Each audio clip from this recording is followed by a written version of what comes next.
वृद्ध आश्रम के एक कमरे में करुणा जी और उनके बहू बेटे बैठे हुए हैं। कमरे के बाहर वृद्ध आश्रम के मैनेजर कुर्सी डालकर बैठे हुए हैं और बहुत देर से करुणा जी के निर्णय का इंतजार कर रहे हैं। जब कमरे से कोई आवाज नहीं आती है तो मैनेजर साहब अंदर आते हैं और देखते हैं एक कुर्सी पर करुणा जी बैठी हैं और सामने ही दो कुर्सियां पड़ी हैं जिस पर उनके दोनों बहू बेटे बैठे हुए हैं। करुणा जी के चेहरे को देखकर लग रहा है कि वह बहू बेटे से बात ही नहीं करना चाहती हैं।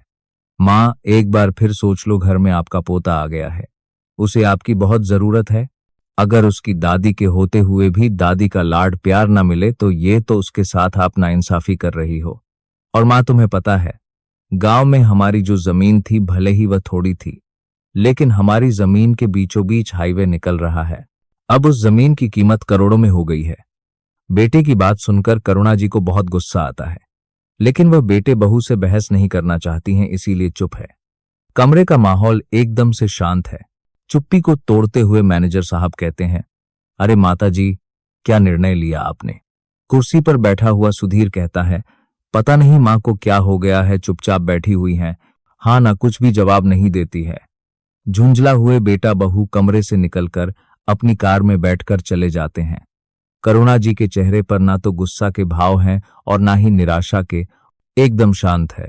मैनेजर साहब हिम्मत करके करुणा जी से पूछते हैं, माता जी, क्या निर्णय लिया आपने? आपके जैसे बहू बेटे बड़े ही किस्मत वाले लोगों को मिलते हैं। आप बड़ी किस्मत वाली हैं। जो बहू बेटे आपको इतने दिनों से बार बार घर ले जाने के लिए आ रहे हैं और आप हर बार मना कर देती हैं। वरना आप वृद्ध आश्रम में बाकी के लोगों को देखिए, किसी के भी बच्चे या बेटा बहू उनसे मिलने नहीं आते हैं। अगर आते भी हैं तो 4-6 महीने में एक बार मिलकर चले जाते हैं। आपके बेटे बहू पिछले 1 महीने से लगातार आपको घर ले जाने के लिए मना रहे हैं, लेकिन आप हैं कि अपनी जिद पकड़कर बैठी हुई हैं। मुझे ऐसा लगता है कि आपके बेटे बहू बहुत ही अच्छे और संस्कारी हैं, वरना आज के जमाने में मैंने ऐसे बहू बेटे नहीं देखे हैं जो बार बार वृद्ध आश्रम से अपनी बूढ़ी माँ को घर ले जाने के लिए आए और माँ बार बार जाने से मना कर दे। आश्रम की दामोदर काकी को ही देख लीजिए, अपने छोटे छोटे नाती पोतों को कितना याद करती हैं, कितना रोती हैं और हर रोज भगवान से यही विनती करती हैं कि बहू बेटे उन्हें किसी तरह भी रख ले, लेकिन वह अपने घर में और अपने नाती पोतों के साथ रहना चाहती हैं। और एक आप है जो बहू बेटे के मनाने पर भी घर जाने के लिए तैयार नहीं है। कुर्सी से उठती हुई करुणा जी मैनेजर साहब से कहते हैं, मैनेजर साहब, अब मेरा घर वृद्ध आश्रम ही है, मुझे किसी और घर में नहीं जाना। अपनी आखिरी सांस तक मैं वृद्ध आश्रम में ही रहूंगी। अगर आपको मेरा इस आश्रम में रहना पसंद नहीं आता है तो मैं किसी दूसरे आश्रम में चली जाऊंगी, लेकिन बहू बेटे के साथ वापस नहीं जाऊंगी। नहीं नहीं मां जी, मेरे कहने का यह मतलब नहीं था कि आप इस वृद्ध आश्रम को छोड़कर चली जाएं। अरे मेरा वृद्ध आश्रम तो आप जैसे बुजुर्ग लोगों के लिए ही बना है, जिनकी मैं सेवा करना चाहता हूं। मैं तो बस आपके बहू बेटे के अच्छे स्वभाव को देखकर आपसे कह रहा था, बाकी आपकी मर्जी है। आप पर घर जाने का कोई दबाव नहीं है। अगर आपको मेरी बात बुरी लगी हो तो माफ कर देना। नहीं बेटा, इसमें बुरी लगने वाली कोई बात नहीं है। तुम मुझसे वही कह रहे हो जो सामने देख रहे हो। सच्चाई तो किसी को भी पता ही नहीं है। कुछ दिनों बाद सुधीर और उसकी पत्नी विभा फिर से वृद्ध आश्रम आते हैं और मैनेजर साहब से अपनी मां से मिलने की बात कहते हैं।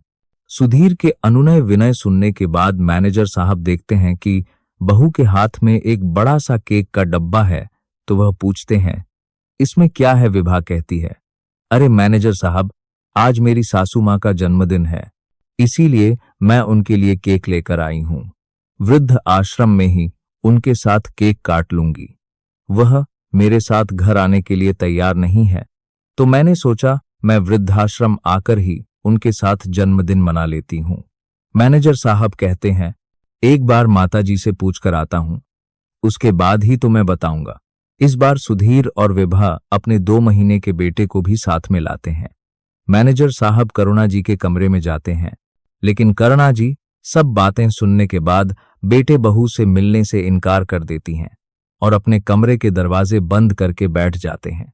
लेकिन इधर बेटे बहू तो उनसे मिलने की उम्मीद लगाए हुए हैं कि चाहे कुछ भी हो जाए पूरी रात कमरे के बाहर बैठकर गुजार लेंगे, लेकिन अपनी मां के साथ जन्मदिन मनाकर और केक काटकर ही जाएंगे। वृद्ध आश्रम में रहने वाले बाकी बुजुर्ग लोगों को भी लगने लगा था कि सच में करुणा जी के बहू बेटे बहुत अच्छे हैं, लेकिन करुणा जी सिर्फ नाम की करुणा है।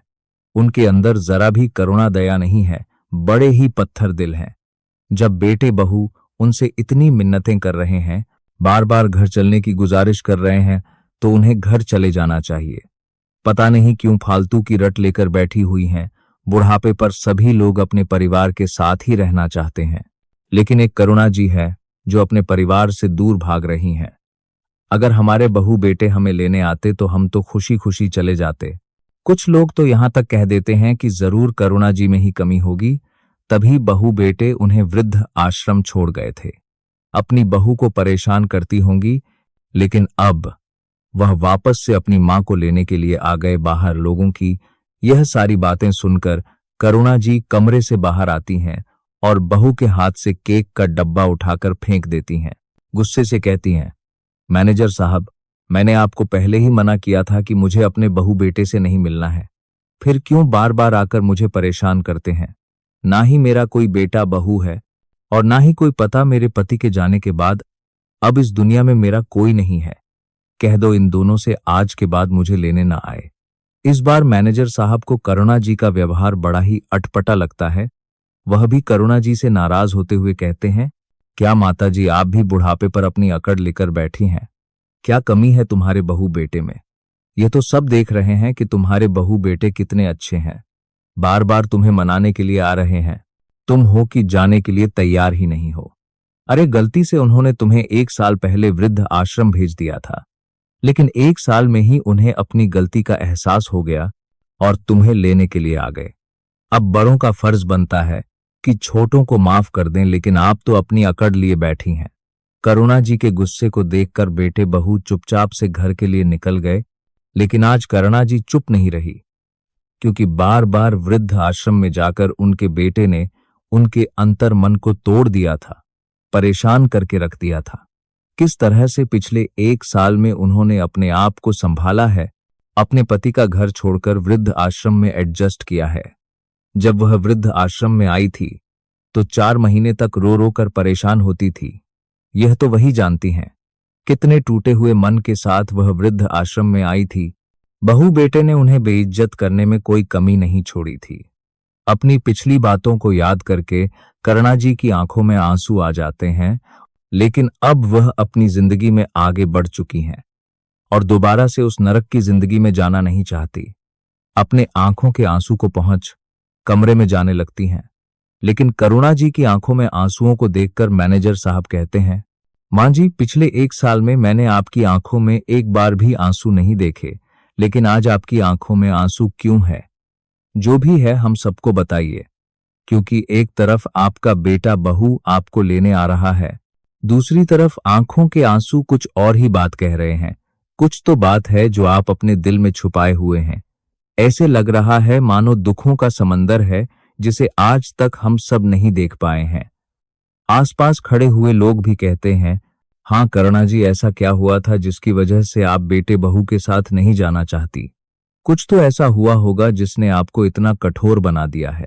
सभी लोगों की बातें सुनकर करुणा जी अब सारी बातों को स्पष्ट रूप से बताना चाहती हैं, क्योंकि बार बार बेटे बहू का आना उन्हें बिल्कुल भी पसंद नहीं है। जब भी बेटे बहू का चेहरा देखती हैं तो उन्हें बड़ा गुस्सा आता है। करुणा जी मैनेजर साहब से कहती हैं, बेटा, तुम जिस बेटे बहू को इतना अच्छा कह रहे हो, तुम्हें उनकी हकीकत पता नहीं है। आज जितने अच्छे बनकर यह दोनों मेरे लिए केक लेकर आए हैं, 1 साल पहले इसी बहू ने मेरे मुंह पर केक फेंक कर मारा था। मेरे ही घर में मेरा सांस लेना दुश्वार कर दिया था। अपने ही घर में घुट घुट कर रह रही थी। शादी के 5 साल बाद मुझे सुधीर पैदा हुआ था। उसके पैदा होने पर हम दोनों पति पत्नी खुशी से फूले ना समा रहे थे। मेरे पति एक ट्रक ड्राइवर थे।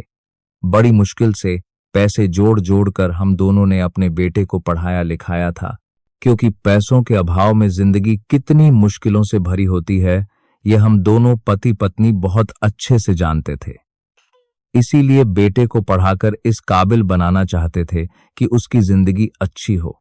एक एक पैसे बचा के हमने अपने बेटे को पढ़ाया। जब शहर पढ़ने गया तो पैसों की कमी पड़ गई, तो मैं भी लोगों के घरों में जाकर झाड़ू पहुंचा और बर्तन का काम करने लगी। तब जाकर बेटे की पढ़ाई करा पाए। भगवान की दया से एक दिन मेरे बेटे की नौकरी लग गई।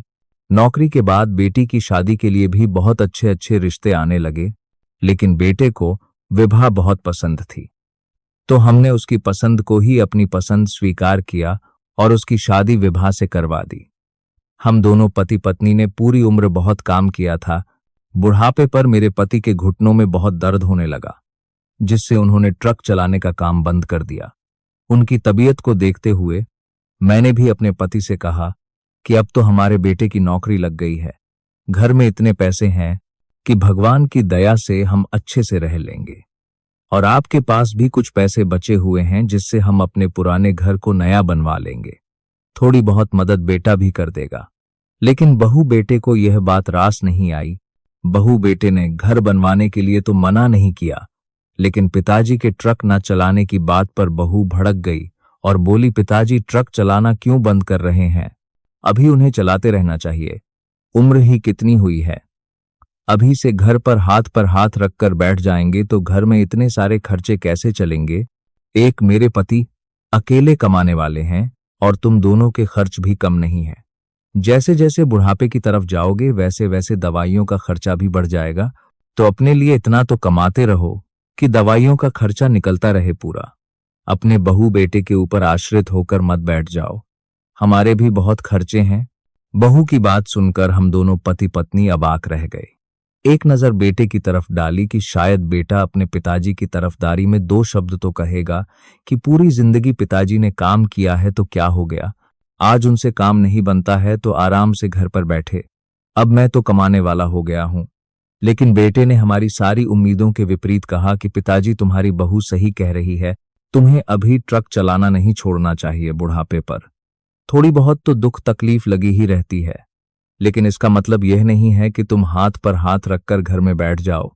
ये सुनकर करुणा जी को बहुत गुस्सा आता है और वह बेटे से कहती हैं, कैसी बातें कर रहे हो बेटा?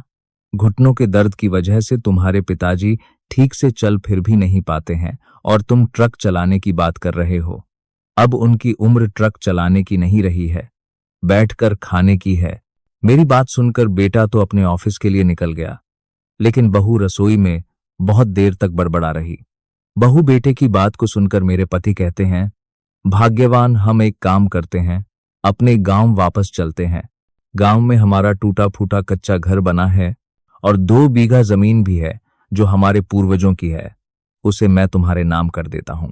कल को अगर मैं ट्रक ना चला पाऊं या तुम्हें कुछ पैसों की जरूरत पड़े तो उस जमीन से अपनी दवाइयों के खर्चे तो निकाल पाओ। करुणा जी बहुत ही समझदार थी। आज जो हुआ था उसे देखकर वह आगे की परिस्थितियों को बहुत अच्छी तरह से समझ गई थी। अपने पति की बात को वह मना नहीं करती हैं। एक दिन दोनों पति पत्नी किसी काम से गांव जाते हैं और वह जमीन करुणा जी के नाम कर देते हैं। बहू बेटे को इस बात की भनक तक नहीं है। वह तो इस बात से खुश हो रहे हैं कि चलो अच्छा है, बुढ़ा बुढ़ी हफ्ते भर के लिए गांव चले गए हैं। लेकिन गांव से आने के कुछ दिन बाद ही मेरे पति मुझे छोड़कर चले गए। मेरे पति का मुझे छोड़कर जाना मेरे लिए किसी सदमे से कम नहीं था। रो रो कर बुरा हाल था। मैं अपने पति के जाने के सदमे से उभर भी नहीं पाई थी कि बहू बेटे का दूसरा ही रूप मुझे देखने को मिला। पति को गए हुए 1 महीना भी नहीं गुजरा था कि एक दिन बेटा कमरे में आता है और मुझसे चिल्लाते हुए कहता है, क्या मां पूरे दिन कमरे में बैठी रहती हो? बेचारी विभा काम में लगी रहती है, कुछ तो घर के काम दाम देख लिया करो। अब जो चला गया है वह वापस तो नहीं आएगा, कमरे से निकलो, कुछ काम धाम देखो। बेटे की ऐसी बातें मेरा दिल चीर कर रख देती थी। मन करता था कि मैं भी पति के साथ इस दुनिया से चली जाती तो अच्छा होता, लेकिन क्या करें, ऊपर वाले ने जितनी सांसें दी हैं उतनी तो लेनी ही पड़ेगी। बहू बेटे के बेरुखी व्यवहार को देखकर मन न होते हुए भी मैं घर के काम धाम करने लगी। एक बार भी बहू बेटे मेरे कमरे में नहीं आई और न यह पूछा कि माँ तुम कैसी हो, ठीक से खाना खाया या नहीं। अपनी ही दुनिया में मगन थे, उन्हें मेरे दुख से कोई लेना देना नहीं था। धीरे धीरे मैं भी घर में नॉर्मल होने की कोशिश कर रही थी। एक दिन बहू मुझे खुशखबरी सुनाती है कि मैं दादी बनने वाली हूं। यह बात मेरे मन में एक नई ऊर्जा का संचार कर देती है। घर में नए नए मेहमान के आने की खुशी मुझे जीने की एक राह दे देती है। धीरे धीरे अपने गम को भुलाकर मैं जिंदगी में जीने की कोशिश कर ही रही थी कि एक दिन बहू ने घर पर अपने जन्मदिन की पार्टी रखी और अपनी सारी सहेलियों को घर पर बुलाया। जिस दिन बहू का जन्मदिन था, इत्तेफाक से बहू के जन्मदिन वाले दिन मेरा भी जन्मदिन पड़ता था। घर का सारा खाना पना मैंने ही बनाया था, क्योंकि बेटे ने मुझसे पहले ही कह दिया था कि तुम्हारी बहू की तबीयत ठीक नहीं है, घर का काम धाम तुम ही संभालना, विवाह से मत कराना, बेचारी काम करने में थक जाती है। बेटे की यह बातें सुनकर बड़ा दुख होता था कि उसे अपनी पत्नी का दर्द दिखाई देता है, लेकिन एक मां की तकलीफ दिखाई नहीं देती है। उन्होंने कभी उम्मीद भी नहीं की थी कि शादी के बाद बेटा इतना बदल जाएगा। विभा की सारी सहेलियां घर पर आ गई थी। जन्मदिन की पार्टी में विभा ने सभी सहेलियों को और आसपास के लोगों को भी बुलाया था। शाम होते होते सुधीर भी ऑफिस से वापस आ गया। उसके हाथ में फूलों का एक बुके था, साथ ही 2 केक भी लाया था। 2 केक को देखकर करुणा जी को लगा कि बेटे को उनका जन्मदिन याद है, तभी तो वह 2 केक लेकर आया है, एक अपनी पत्नी के लिए और दूसरा अपनी मां के लिए। लेकिन जब केक काटने की बारी आई तो विभा दोनों ही केक काट देती है। सुधीर भी उसे एक सोने का गले का सेट गिफ्ट में देता है, जिसे देखकर विभा खुशी से उछल पड़ती है। एक कोने में खड़ी हुई करुणा जी ये सब चुपचाप देख रही हैं। उनकी आंखों में आंसू है, इसलिए नहीं कि बेटे ने बहू को इतना महंगा गिफ्ट दिया, बस इसलिए कि बेटे को मां का जन्मदिन याद तक नहीं है। तभी बेटा अपनी मां को आवाज देते हुए कहता है, अरे मां, जल्दी करो, सभी लोगों के खाने का इंतजाम करो। केक तो हमने काट लिया है, सबसे पहले कोल्डेड दो, उसके बाद ये केक ले जाओ और प्लेट में लाकर सबको दो। ऐसे लग रहा था कि मैं उसकी मां नहीं, घर की काम वाली हूं। बहू बेटे मुझे घर के सारे काम करवाते हैं, मुझ पर रोब जमाते हैं। उस दिन पार्टी में मैंने हिम्मत करके सभी लोगों को खाना सर्व करने से मना कर दिया, जिसे सुनकर बहू बेटे बौखला गए। दोनों दंदना हुए मेरे कमरे में आए और गुस्से से बोले, ये क्या तरीका है?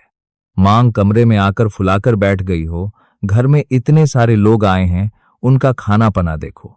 बेटा, वह सब तुम्हारे मेहमान हैं और तुम्हारी पत्नी का जन्मदिन की पार्टी है, तो तुम ही देखो, मैं यह सब नहीं देख सकती हूं। और तुम मुझे दोबारा मत कहना मेरा काम करने से। मना करना बहू बेटे को सुहाता नहीं है। मां, ये फालतू की बातें क्यों कर रही हो? ऐसा क्या हो गया? बेटा, आज मेरा भी जन्मदिन है, करुणा जी इतना कह ही पाती हैं।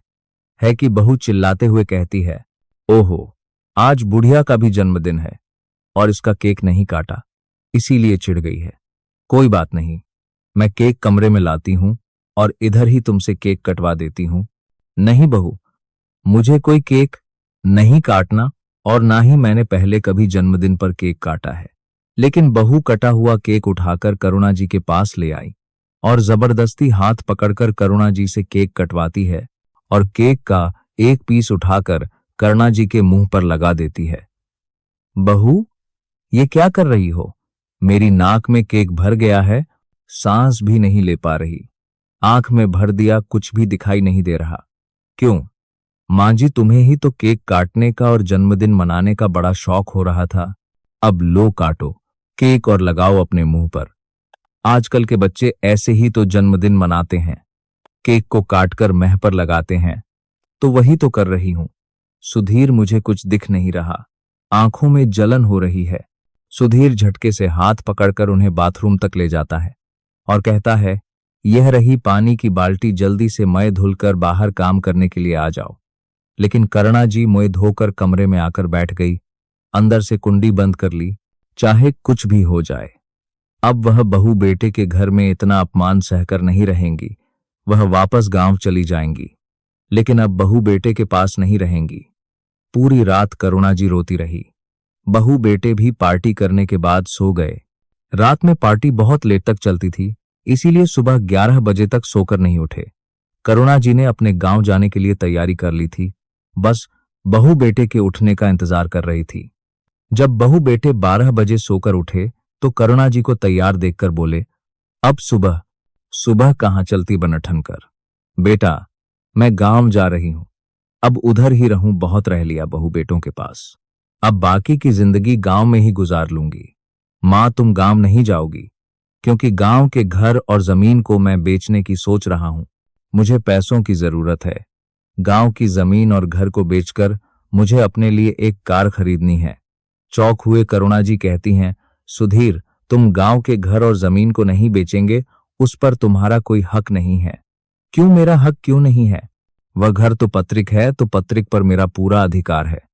बेटे की बात सुनकर करुणा जी शांत रहती हैं, कुछ नहीं कहती हैं, और ना ही बहू बेटे को यह बात बताती हैं कि मरने से पहले उसके पिताजी गांव की 2 बीघा पत्रिक जमीन उनके नाम करके गए थे।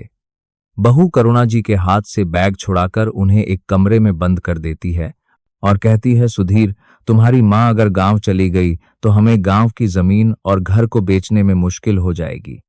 और वैसे भी अभी 2-4 महीने हमारे पास गांव की जमीन को बेचने का समय नहीं है और इतनी जल्दी उसके ग्राहक भी नहीं मिलते हैं। एक काम करते हैं, इस बुढ़िया को पहले हम ठिकाने लगाते हैं। पहले कहीं इसको भेजते हैं। मेरी एक सहेली बता रही थी कि उसकी सास भी वृद्ध आश्रम में रहती है। क्यों ना बुढ़िया को हम वृद्ध आश्रम भेज दे। हाँ हाँ विभा, तुम सही कह रही हो। माँ को वृद्ध आश्रम भेजना ही सही है। बहू बेटे की ऐसी बातें सुनकर करुणा जी का दिल अपने बहू बेटे से निकल गया था और उन्होंने भी अपने दिल को समझाकर यह मान लिया था कि वह भले ही वृद्ध आश्रम में रह लेंगी, लेकिन अब बहू बेटे के साथ नहीं रहेंगी। और मेरे जाने के बाद ही बहू बेटे को एहसास होगा कि मैं घर में क्या काम करती थी। पूरे घर की साफ सफाई और रसोई मैं ही संभालती थी। बहू तो 10 बजे तक सोकर उठती थी। जब मैं घर से चली जाऊंगी तब बहू को पता चलेगा। करुणा जी बहू बेटे के साथ रहने की अपेक्षा वृद्ध आश्रम में जाना स्वीकार करती हैं। करुणा जी को वृद्ध आश्रम भेजने के 4 महीने बाद ही गांव से किसी का फोन आता है कि सुधीर, गांव में जो तुम्हारी जमीन थी उसके बीचों बीच हाईवे निकल रहा है। अब उसकी कीमत करोड़ों में हो गई है। जिसे सुनकर विभा और सुधीर खुश हो जाते हैं। अगले ही हफ्ते गांव में जमीन बेचने के लिए पहुंच जाते हैं।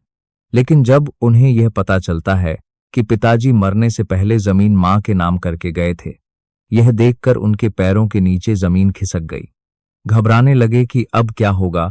घर जाकर दोनों ही यह तिकड़म लगाने लगे कि किस तरह से मां को अपने पास बुलाया जाए। लेकिन जिस तरह से मां को घर से निकाला था, उन दोनों की हिम्मत नहीं पड़ रही थी घर वापस लाने की।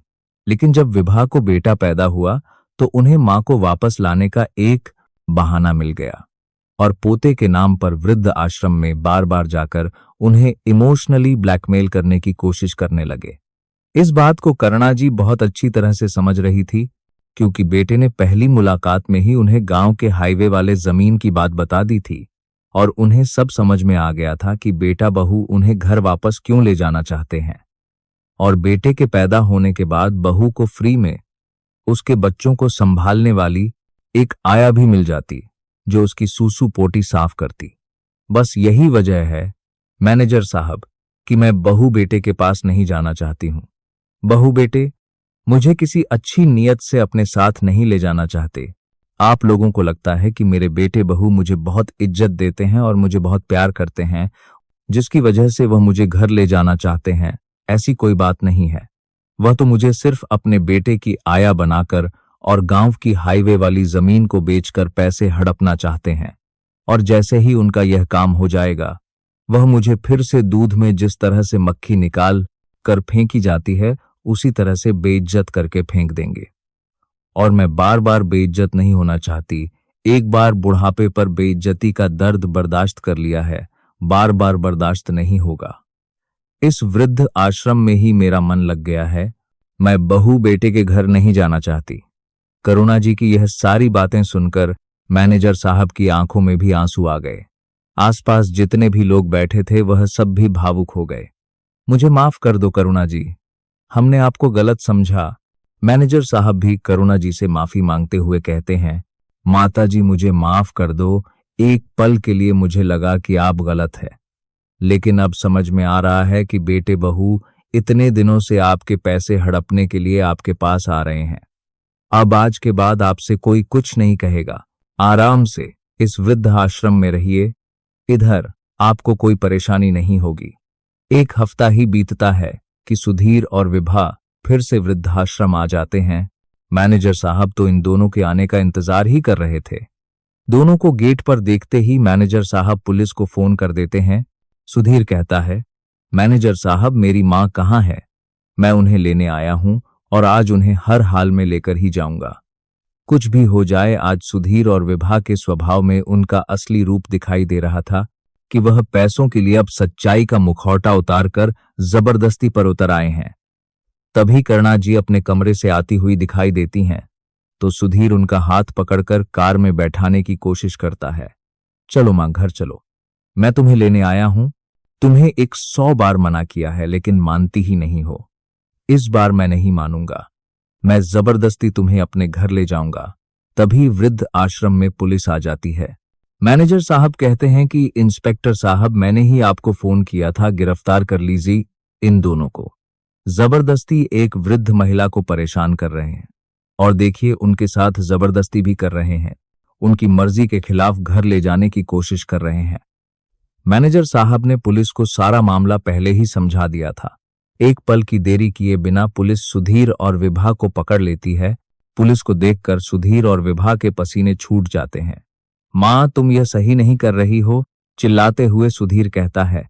और तुम इतने पैसे लेकर कहां जाओगी? वह जमीन करोड़ों की है और वैसे भी तुम्हारे पैर कब्र में लटके हुए हैं। आज नहीं तो कल तुम ऊपर चली जाओगी, तब तो वह जमीन मेरी ही होगी। देखते हैं कहां लेकर जाती हो बेटा। तुम्हारी नीयत तो मुझे बहुत पहले ही पता चल गई थी, इसीलिए कल ही मैं उस जमीन को बेचने के लिए गांव जा रही हूं। तो इतने सारे पैसे लेकर कहां जाओगी? चिल्लाते हुए बहू कहती है, इस वृद्ध आश्रम में सारे पैसे लगाऊंगी, क्योंकि तुम्हारे जैसे नालायक बेटे दुनिया में बहुत हैं, जो अपनी मां को घर से बेघर कर देते हैं। उन्हीं के लिए इस वृद्ध आश्रम में और कमरे बनवा दूंगी। जितने भी पैसे आएंगे सब वृद्ध आश्रम में ही लगाऊंगी, क्योंकि अब यही मेरा घर है। लेकिन तुम लोगों को अपनी जमीन की एक फूटी कौड़ी भी नहीं दूंगी। नहीं मां, तुम ऐसा नहीं कर सकती हो, चिल्लाते हुए बहू बेटे कहते हैं। लेकिन करुणा जी उनकी एक बात नहीं सुनती। बहू बेटे को पुलिस ले जाती है और उधर करुणा जी गांव की जमीन बेचकर वृद्ध आश्रम में और कमरे बनवाते हैं। सुख सुविधाओं से पूर्ण एक नया वृद्ध आश्रम बनवा देती हैं और पूरी जिंदगी सुकून के साथ वृद्ध आश्रम में बिताती हैं। तो दोस्तों, माता पिता अपने बच्चों की जिंदगी बनाने में जी जान लगा देते हैं। खुद सूखी रोटी खा लेंगे लेकिन अपने बच्चों को घी की लगी रोटी ही खिलाएंगे। बच्चों की तरक्की देखकर माँ बाप हमेशा खुश होते हैं, लेकिन अफसोस होता है कि दुनिया में कुछ ऐसे भी बच्चे होते हैं जिन्हें अपने माँ बाप की कदर नहीं होती है। माँ बाप ने उनके लिए क्या किया है इस बात का उन्हें एहसास तक नहीं होता। सब कुछ करने के बाद भी उन्हें यह कहने में कि तुमने मेरे लिए क्या किया है, शर्म तक नहीं आती है। खैर, जब उनके बच्चे होते हैं तो वह उन्हें अच्छे से इस बात का एहसास दिला देते हैं। तो दोस्तों, हमेशा अपने माँ बाप के साथ अच्छा व्यवहार करना चाहिए। बुढ़ापे पर वैसे भी माँ बाप को ज्यादा कुछ नहीं चाहिए होता है। समय से भोजन और उनकी देखरेख ही उनके लिए सब कुछ है। तो दोस्तों, आपको हमारी आज की कहानी कैसी लगी? अगर पसंद आई हो तो कमेंट करके जरूर बताइएगा और प्लीज चैनल को लाइक एंड सब्सक्राइब जरूर कर लेना। धन्यवाद।